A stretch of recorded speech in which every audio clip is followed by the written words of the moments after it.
together. But rap is a competitive sport, and they both want to be known as the best rapper alive, which eventually caused them to start dissing each other. From making classic records and fighting Diddy together, to all the sneak disses and Cole's onstage apology, this is a full breakdown of the Kendrick vs. J. Cole beef. Kendrick and Cole have been homies for years.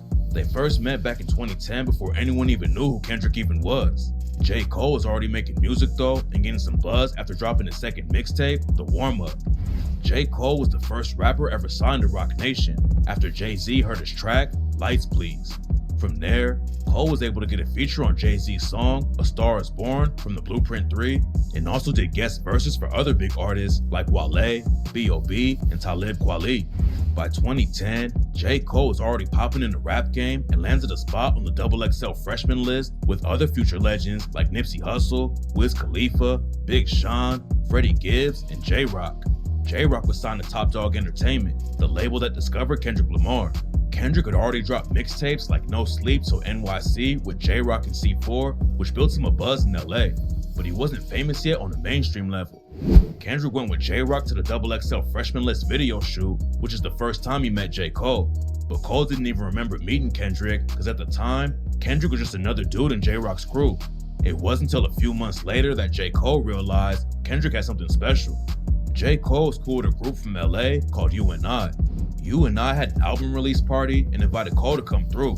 During the party, U&I were on stage freestyling when they invited a local rapper to come up and spit a verse. As soon as the kids started rapping, J. Cole was blown away and knew he was about to be a star.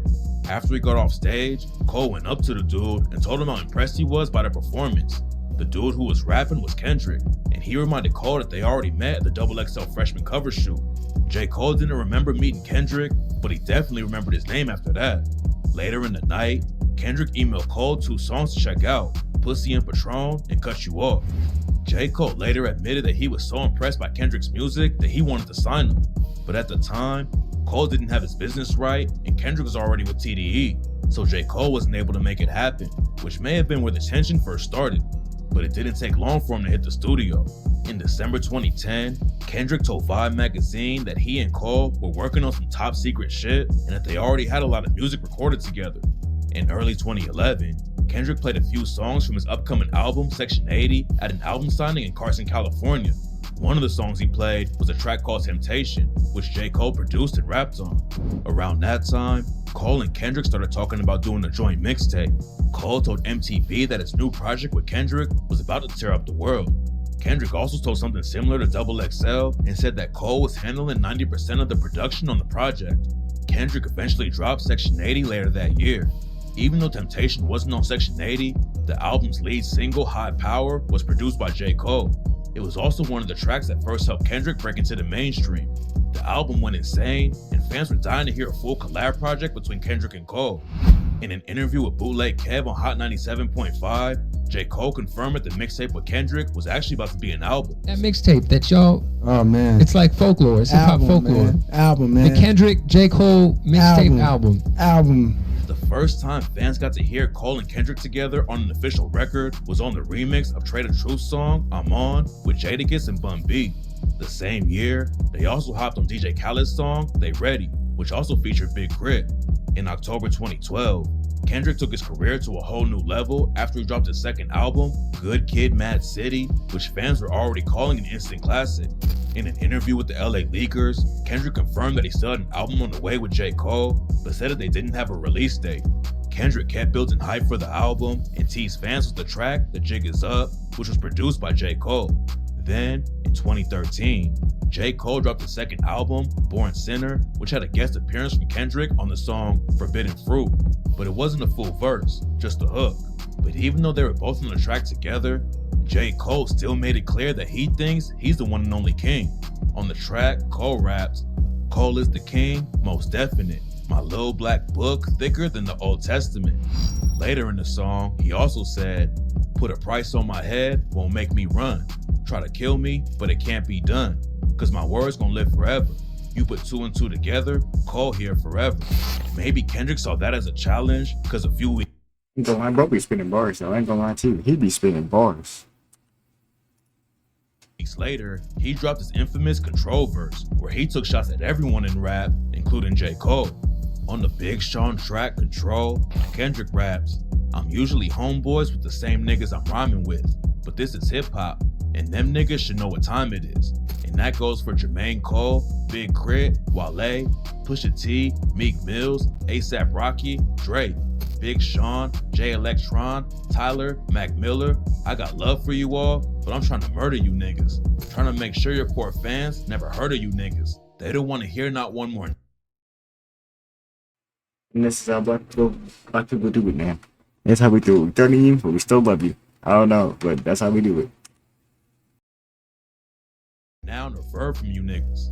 Kendrick directly name dropped a lot of hot rappers, but the first person on his mind was J.Cole, and it didn't take long for Cole to clap back.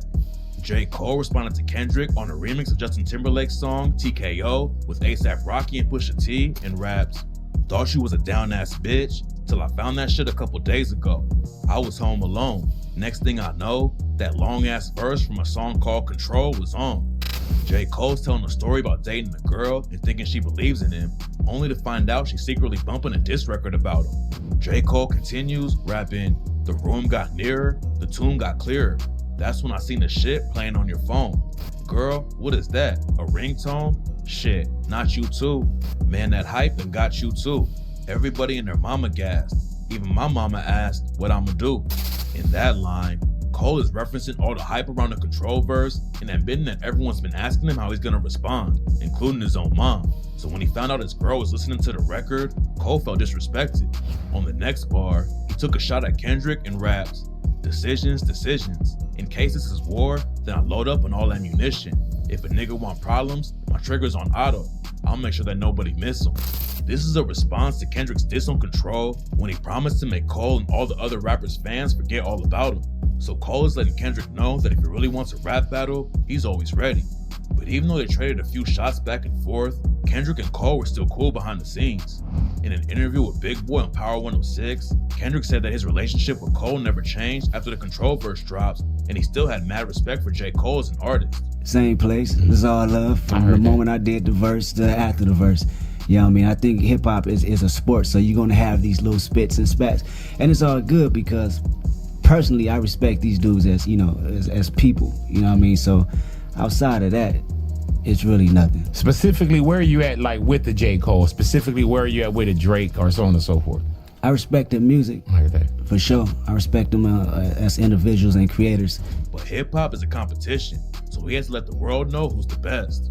Plus, not long after the Control verse dropped, J. Cole supposedly got into a fight with P. Diddy defending Kendrick. In the verse on Control, Kendrick also crowned himself the king of New York, rapping, "I'm Machiavelli's offspring. I'm the king of New York, king of the coast. One hand, I juggle them both." Diddy was supposedly upset that Kendrick was claiming to be the king of New York when he was from LA. According to rumors, they were all at an after party for the VMAs, and Diddy tried to pour a drink on Kendrick's head. But J. Cole jumped in to defend Kendrick and got into a fight with Diddy. The rumor had been going around for years, even though both sides tried to downplay what happened. But years later, J. Cole admitted that he did get into some kind of fight with Diddy on the track Let Go My Hand from his 2021 album The Off Season, and rapped, Well, at least he said it was stuff from Diddy. I'm like, Meek Mill. You know what I'm saying? If you know, you know. "My last scrap was with Puff Daddy. Who would have thought it? I bought that nigga album in 7th grade and played it so much, you would have thought my favorite rapper was Puff." So the details about what happened that night at the VMAs are pretty unclear, but it sounds like Cole did step in and defend Kendrick, even after Kendrick dissed him on the same song that Diddy was mad about. Over the next few years, Kendrick and Cole kept on teasing a collab project, but 2014 was a major year for both of them, so the collab album kept getting pushed back. J. Cole dropped 2014 Forest Hills Drive, and Kendrick dropped To Pimp a Butterfly. Both projects were massive hits and turned them both into two of the biggest rappers in the game. Even though they still had a good relationship, J. Cole took a few light shots at Kendrick on his album. On the track January 28th, Cole raps, "Or you might be Drizzy Drake or Kendrick Lamar, but check your birthday, nigga, you ain't the god. Nah, you ain't the god. Nigga Cole the god."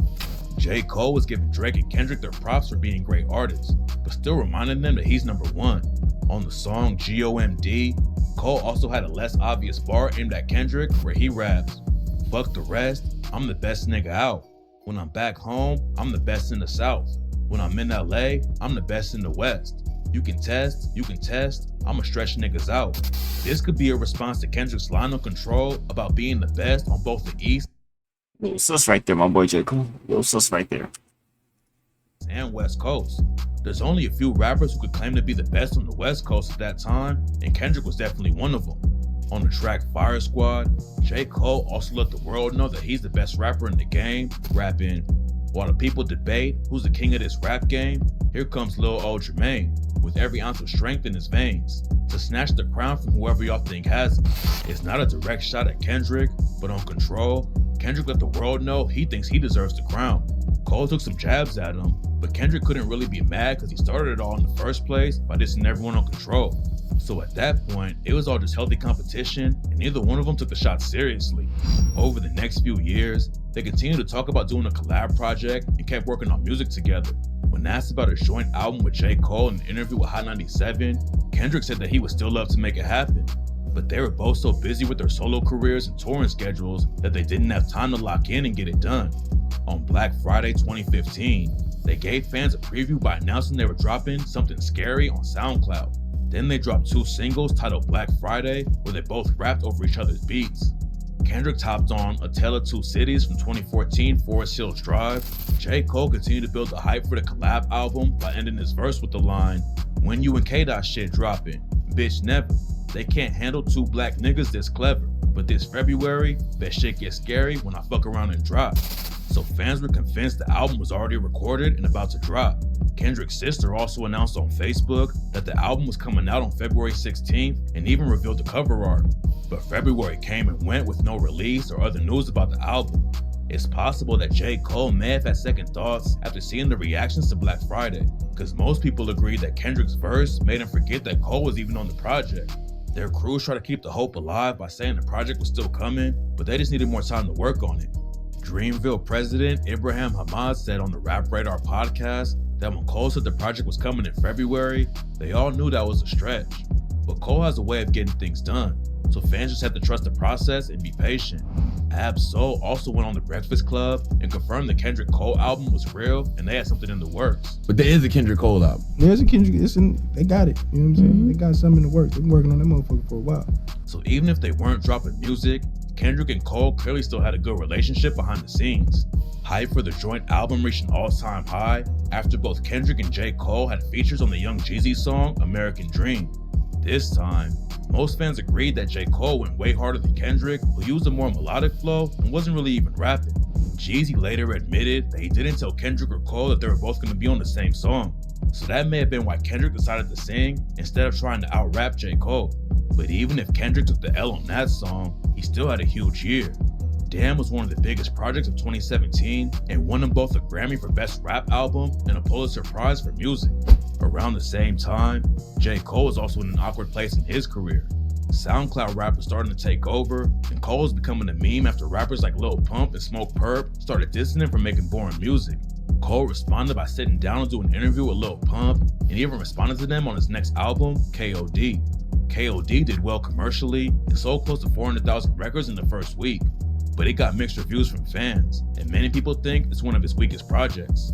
It seems like around that time, Cole and Kendrick started going their separate ways. Cole admitted in an interview with Angie Martinez that the joint album with Kendrick was not coming anytime soon and that they were not working on any music together. Kendrick did do some vocals on the track Under the Sun from the Dreamville compilation project, Revenge of the Dreamers. But that was the last time fans heard Cole and Kendrick on a record together. Then in 2020, Punch, the president of TDE, claimed the Cole-Kendrick collab was officially dead. He went on Twitter to answer some questions from fans. One fan tweeted, "We want Kendrick," and Punch responded, "What do you want with him?" The fan responded, "I want to put Lamar on a 3-track EP with J. Cole because the world is going through a lot and that alone would make the world so happy. Please make it happen." Punch tweeted back, "That's never going to happen." Another fan asked if they were planning to release more than an EP, and Punch said, "0 tracks, not happening." By that point, it had been about 8 years since Cole and Kendrick started talking about the project, and all fans had gotten was a few remixes and guest verses. So the chances that the project would ever actually come out seemed pretty unlikely, and there hasn't been much talk about it since. Plus, after dropping Damn, Kendrick basically disappeared from rap for about 5 years. He did work on the Black Panther soundtrack, but took a long time off before dropping his next album. With Kendrick gone, that left a major opening for someone to take his place in rap, and j.cole was up for the challenge. j.cole went on a major run from 2018 to 2022, doing guest verses for everyone from 21 Savage to Travis Scott and Young Thug to YG. He also dropped his 6th album, The Off Season, which a lot of fans thought was his best project since 2014, Forest Hills Drive. j.cole clearly heard all the hate he was getting online and decided he needed to step up his game. So with Kendrick not dropping music, Cole was able to get away with claiming to be the #1 in rap without being challenged. Fans were even convinced that Cole was taking shots at Kendrick on The Off Season. On the track, Hunger on Hillside, j.cole rapped, "This shit gon' get hard, keep your head strong. If I quit now, then I'm dead wrong. Fighting off this hunger for hours, big stepper nigga, don't get stepped on." No one noticed it at first, but about a year later, Kendrick announced that he was returning with a new album called Mr. Morale and the Big Steppers. So some fans were convinced the Big Stepper line was a shot at Kendrick. It could just be a coincidence, because the name of Kendrick's album wasn't even public until after j.cole's album The Off Season was already out. But it's definitely possible that Cole already knew about the name of the album and wanted to send a shot he knew only Kendrick would get. This theory only got stronger after Kendrick dropped Mr. Morale and the Big Steppers, and some fans think he may have responded to j.cole. On the song Count Me Out, Kendrick raps, "3:30 in the morning, scroll through the call log. Ain't nobody but the mirror looking for the fall off." j.cole had been saying that his next album was going to be called The Fall Off. So some fans thought this was a diss and Kendrick's way of saying that his only competition is the man he sees when he looks in the mirror. Fans also thought j.cole responded to Kendrick with more sneak disses on the track Johnny P's Caddy with Benny the Butcher. On the song, Cole raps, "Effortless, how I'm skating on these records is proof. I put your favorite rapper neck in the noose, never letting them loose." That could be a general bar about being better than any rapper in the game, but Kendrick is the main rapper Cole gets compared to, along with Drake. So it makes sense why fans thought it might be about one of them. Later in the verse, Cole also raps, "Some see the glass is empty, I see a glass full of ether, collecting his bread and mass like he a Catholic preacher." The ether bar could be a reference to Nas's classic Jay-Z diss track, but the Catholic preacher line is the reason fans think it's about Kendrick. In the video for the song Humble, Kendrick dressed up like a Catholic preacher, so this could be j.cole's way of saying that he's always down for a rap battle with Kendrick. Cole also called himself the best rapper alive in the same verse and raps, "Eureka, Einstein on the brink of the theory of relativity. Really, no MC equal, feel me? Cole pen be lethal, crib like an old MTV show. On God, the best rapper alive.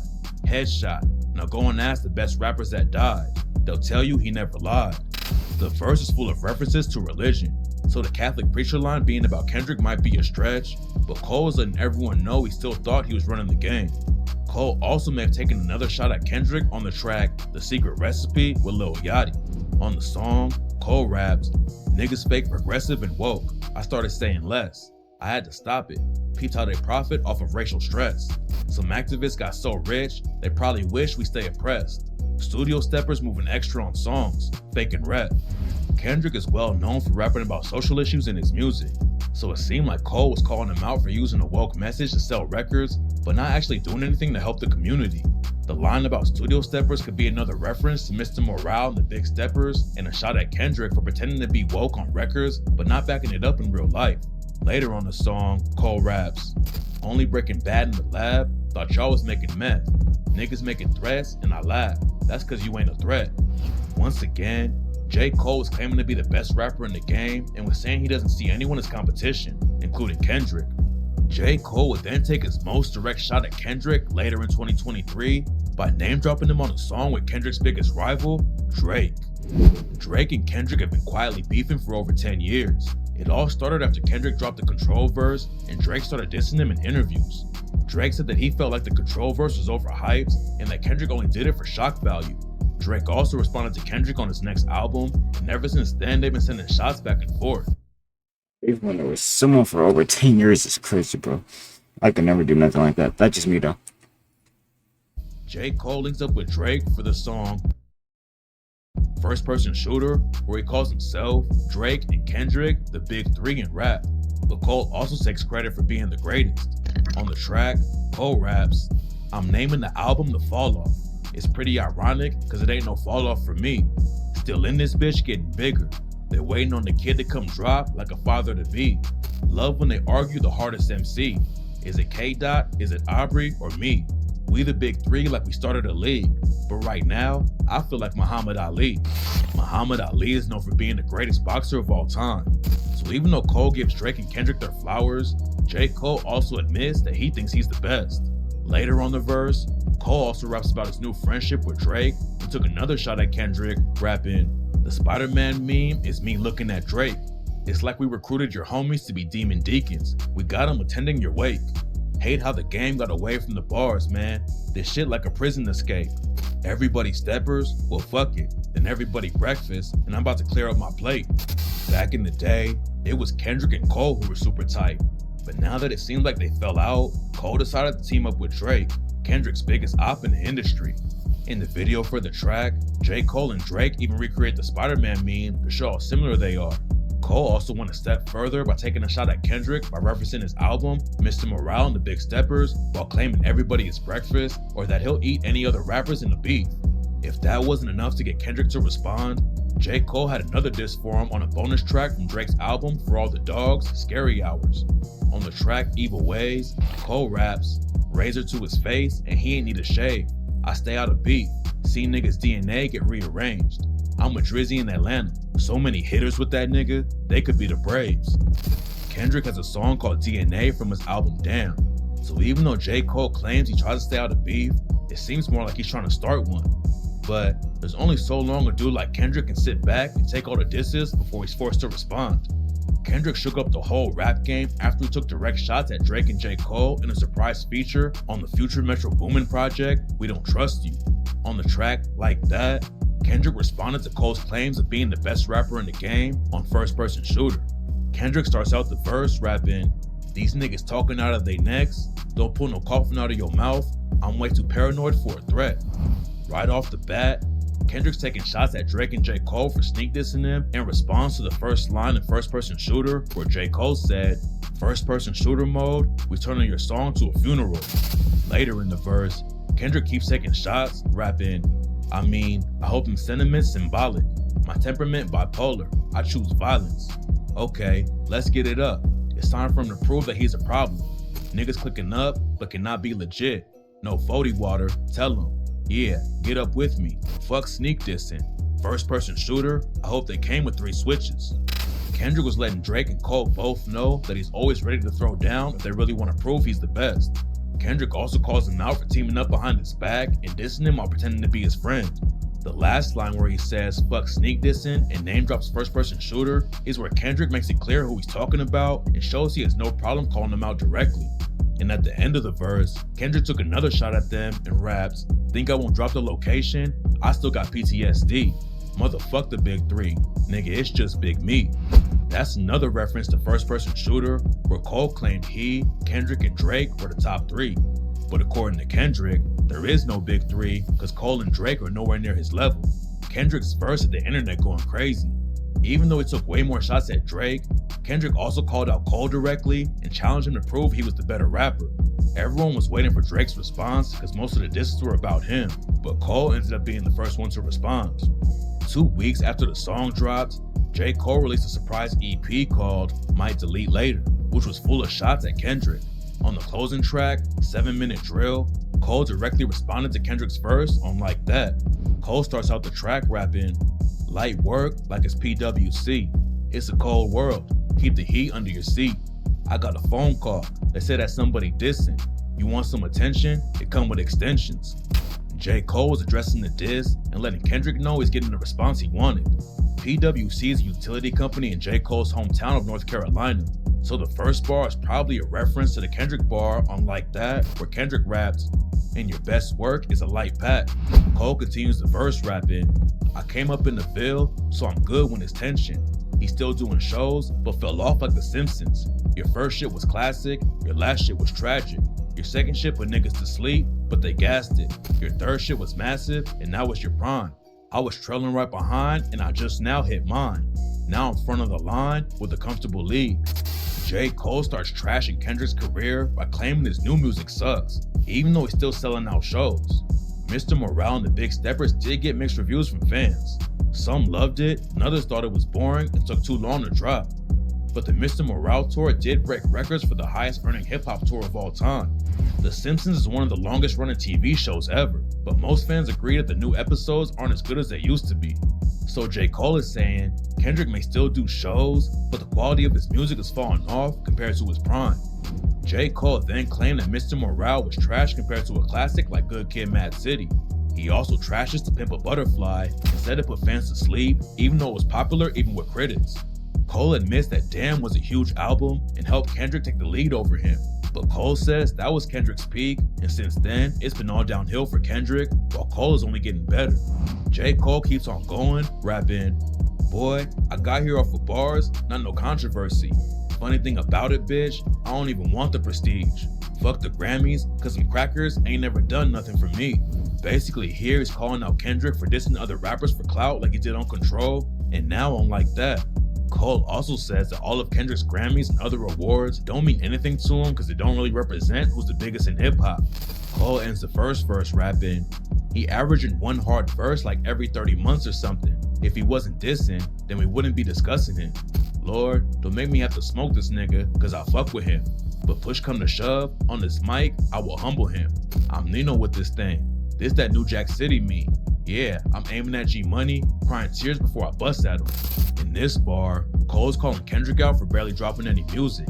Even if he made one hard diss, Kendrick hasn't been dropping enough to prove he can still do it consistently. So the only reason people are paying attention is because he's dissing two of the biggest rappers in the game.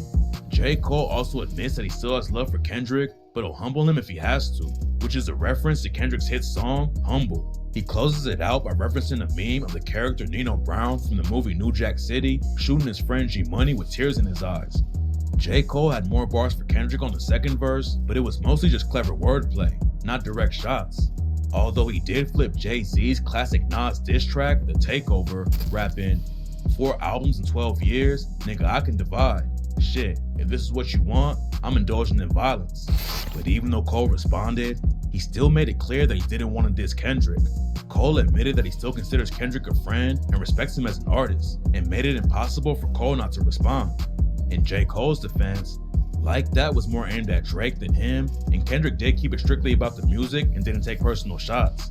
At the same time, 7 Minute Drill was supposed to be a diss track, so some fans felt like J. Cole was being soft for admitting he still liked Kendrick as a person and didn't want to attack him. The track got pretty mixed reviews. Some fans thought it was petty and didn't have the same energy as Like That. But at least Cole responded with the record while Drake was busy posting IG captions, so we got some respect for that. But then, J. Cole quickly lost any respect he had earned after he did something that's never been done before in a rap beef and apologized to Kendrick for dissing him in front of the entire world. A few days after My Delete Later dropped, J. Cole was performing at his Dreamville Fest in North Carolina. While he was on stage, J. Cole talked about dissing Kendrick and admitted he had been losing sleep over it. Past 2 days felt terrible. Like, it let me know how good I've been sleeping for the past 10 years. Cole admits that he never wanted to diss Kendrick in the first place. Cause I got the world and I got my niggas like, "What you gonna do, Cole?" Boy, I must have had 1,000 missed calls. Oh my fucking God. Text flooded, I couldn't even answer my shit. Nigga, it's wartime, boom, boom, right? Niggas wanna see blood. So I felt conflicted cause I'm like, bro, I know I don't really feel no way, but the world wanna see blood. Cole also called Kendrick one of the greatest MCs to ever touch a microphone and said that trashing his career was one of the lamest, goofiest things he's ever done in his life. How many people think Kendrick Lamar is one of the greatest motherfuckers to ever touch a fucking microphone? Dreamville, y'all love Kendrick Lamar, correct? As do I. So I just want to come up here and be like, publicly be like, bruh, that was the lamest, like, goofiest shit. And I say all that to say, it made me feel like 10 years ago when I was moving incorrectly. And I pray that God align me back up on my purpose and on my path. Fans were shocked that Cole would fold that easily. Some people gave him props for speaking how he really felt and admitting they didn't want to diss his friend. But others were excited for a real rap beef and felt like J. Cole took a huge L by apologizing to the dude who had just dissed him. After it happened, DJ Academics tweeted, The big three from now on is Drake, Kendrick Lamar, and Future. J. Cole eliminated from all hip-hop conversations. 50 Cent also reposted the video of Cole apologizing with the caption, "What the fuck? How I missed this at Real Cole World? Call my phone right now." The apology to Kendrick may have a huge impact on how a lot of rap fans look at J. Cole. You're a boy, yeah. People just beat them, just bash you for it. Jeez. His music career will probably be fine, but it's gonna be hard for Cole to keep calling himself the best rapper alive when the first time he was really challenged, he folded immediately. So Kendrick now has a major lead over J. Cole and may be the only rapper in history to get an apology from his competition during the rap battle. There may be more diss tracks to come that might change things, especially if Drake decides to respond.